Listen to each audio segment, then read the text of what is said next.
Hi there, and welcome to an overview of host cell defenses. Now, host cell defenses can be broken into two major categories. The first one is the innate or nonspecific. So these are defenses that will raise or provide a generalized response to any foreign material, and sometimes it overreacts to material that's not really harmful, but it's very, very generalized. Then there's a much more targeted, what we call the specific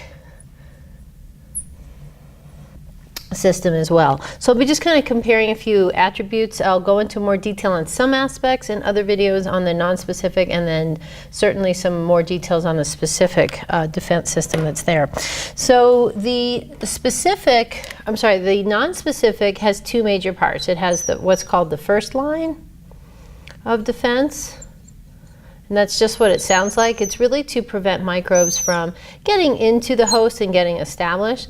And then there's a second line that even if the microbe does get into the host, it's able to sort of dampen it down, maybe even prevent it from spreading and moving into various cells and tissues.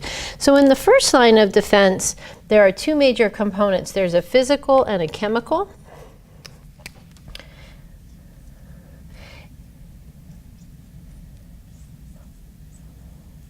And again, these are just generalized, most we think of as anatomical, if it's a secretion, just sort of these generalized materials that are there, or the way something is structured, or certain physical actions that help keep microbes from really getting in and getting their foot in the door, if you will, in the first place. So in the physical list, skin is a major one. So unbroken skin is an excellent first line of defense. When it becomes broken, that can become a problem.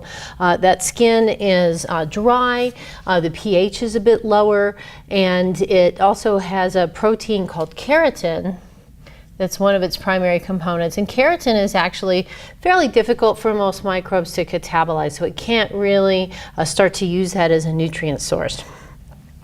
Another aspect is the flushing action in the body. So for example, in the GI tract, right, there's a constant flushing and moving through. Also the flushing action in the urogenital system, there's a flushing action in the eyes, right, we have tears, flushing action in the nose or the mouth. So that's a way to kind of physically move microbes back out of the bodies before they can, it makes it harder for them to kind of grab on and invade host cell tissues.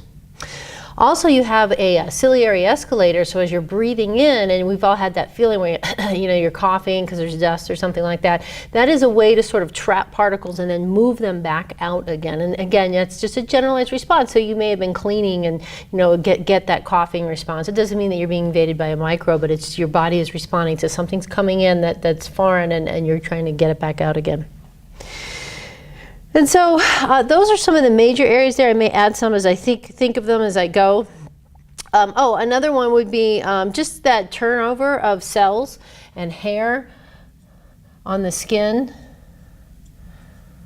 So as you're shedding, so really maybe shedding is another way to think of that. As you're shedding hair, as skin is turning over, that's a way again to just kind of have microbes flake off, be removed from the body. Okay, and in the chemical list, there are various antimicrobial proteins. I'm just going to mention a few here.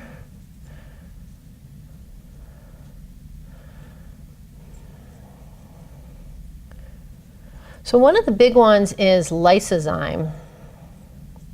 And lysozyme weakens the cell wall of bacteria that have a peptidoglycan layer. Another one is there's certain areas of the body that are salty. So sweat, for example, also the skin itself has a salt residue on that as well, and that's going to be inhibitory for microbes. And lysozyme, I should mention, is again found in the same areas where you have a lot of this flushing action. So tears, mucus, the urogenital tract, so that's being flushed out there as well. Sebum. So we might know of sebum, you're thinking about oil or oily pores. So that actually is difficult for microbes. It's a type of lipid that's difficult for microbes, again, to break down and start to grow in. And then there's just various locations. So in the semen, other compounds in the eyes, Another important item, and I'm not linking them with these two areas here, is that the pH is high in parts of the body as well, and low. So particularly on the skin and in the GI tract, the skin has a lower pH, the GI tract, the stomach, for example, is a very, very low pH. So not only does that help with food digestion, but it's inhibitory for microbes to establish themselves. So the pH may be higher or lower in some areas. It's out of that kind of neutral range, so that makes it difficult for microbes. Okay, so that kind of covers the first line pretty well. There's other items I haven't mentioned, but everything there, but covers that fairly well, gives you an idea of the difference in those two categories. In the second line of defense, you have 4 major components. One is phagocytosis.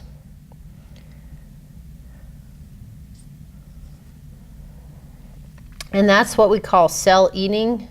So it's a way to destroy foreign material, microbes, things like that. Inflammation.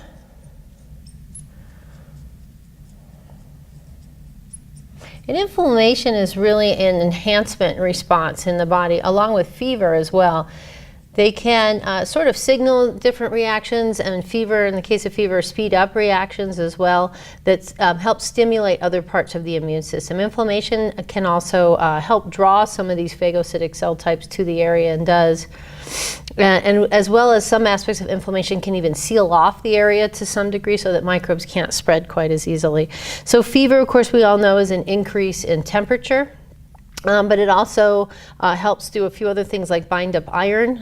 The temperature idea is really around the idea that it's going to prevent microbes, hurt their enzymes in such a way, denature them, or at least partially denature them such that they're not able to reproduce and or multiply. But fever also, I mentioned, helps bind up iron as well, and it also helps speed up your reactions, so it can help sort of enhance the immune system function. And the last one is a category of antimicrobial proteins. So that, again, you see some overlap here. So this is a little bit more elaborate system, what's called AMPs, that work against microbes as well, that are kind of free-floating. So that's the first and second line. Again, these are generic responses to any foreign material that comes in the body. So that could be, from another human host. So an example for a tissue graft. That could be a microbe. That could be a virus, a type of microbe. So it could be very, very specific in terms of reacting to something itself, but it's not specific to the organism itself.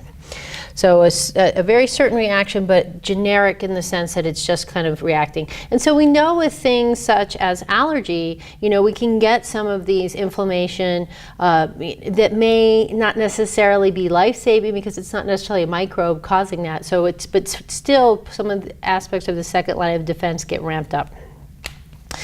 And then the last part is that specific portion. And this is also known as the third line. And this encompasses the B cells, which are primarily known as being the antibody secretors.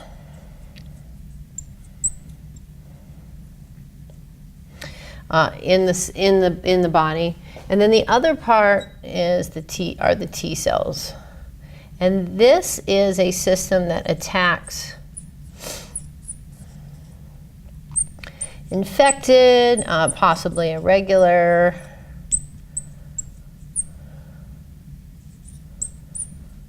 body cells. So this does not attack the microbes, it attacks the actual cells. And you might think, well, that's a little bit dangerous, sounds dangerous. It can be, and there is a regulatory arm of that kind of dampens that down. But the idea is if this virus or bacteria is in there, and this is particularly good for viral infections, if it's in there, rather than let it multiply and spread and make more copies, you destroy that cell so that the virus is not able to use the host cell, their systems. I just want to finally wrap up with mentioning there is a lot of overlap, particularly between these two systems. There's cross-signaling to really help amplify the systems. So they help each other out. There's chemicals, I'm not going to go into all the details there, but there's chemicals that are secreted that help stimulate the other cell types. And so the idea is to quickly mount a response. So you do kind of want this cascade of like up, up, up, up. You want to really increase that response that's there so that you can quickly attack the host before, attack the microbe before it invades the other host cells. Okay, so that is my overview of the system there. There'll be some other videos covering some details on some of the specifics. I thank you very much. This is Corey Andres at Central New Mexico Community College using CNM Glass.